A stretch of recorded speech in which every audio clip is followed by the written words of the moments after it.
Jesus says the Gentiles operate that way. Don't you operate that way? Don't.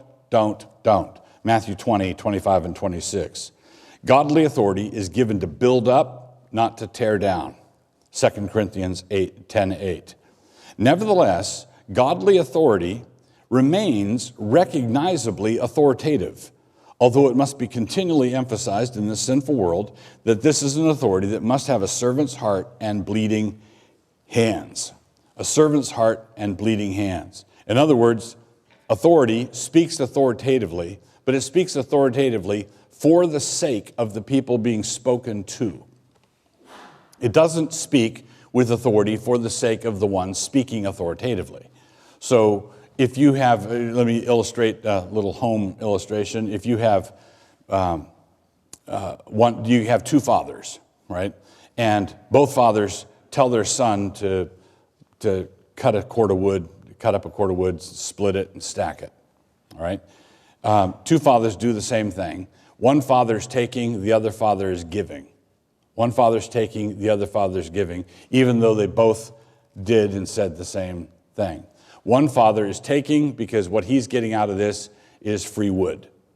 He's getting out of this a free afternoon where he doesn't have to do it. So I've got a teenage son. I can tell him to do it. And that way I can watch the game, or I can do me. So he tells his son to do something in order to get something for himself. He's grabbing. The other father is giving his son a work ethic. He's giving his son something. He's teaching his son something. He's bestowing something on his son. Now, with both fathers, there's authoritative action. There's an authoritative office.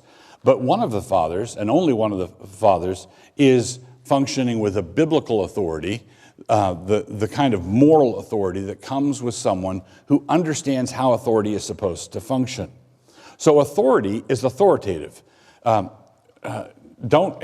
fall for the idea that, servant leadership is where you stand around saying, okay, guys, what do you want to do? That's not servant leadership. Right? Servant authority is not where you just abdicate and say, okay, everybody, let's vote. That's not servant leadership. Anything that's biblical, you can take a biblical phrase, and you can turn it around and misapply it. One of the phrases that I've used frequently, and I've heard it come back, and this phrase, I've heard myself quoted on this phrase in ways that would haunt me. I'm fond of saying, authority flows to those who take responsibility. Authority flows to those who take responsibility. Now I think that's biblical and wonderful and right, but it's very easy, let's say, let's say you've got a workshop or a company where you're trying to inculcate biblical values throughout the company, and so the boss tells his subordinate, authority flows to those who take responsibility, said the boss, trying to evade responsibility, right? You can say true things. You can say true things that turn the whole point around. What you want is authority that takes responsibility, and authority does flow to that person.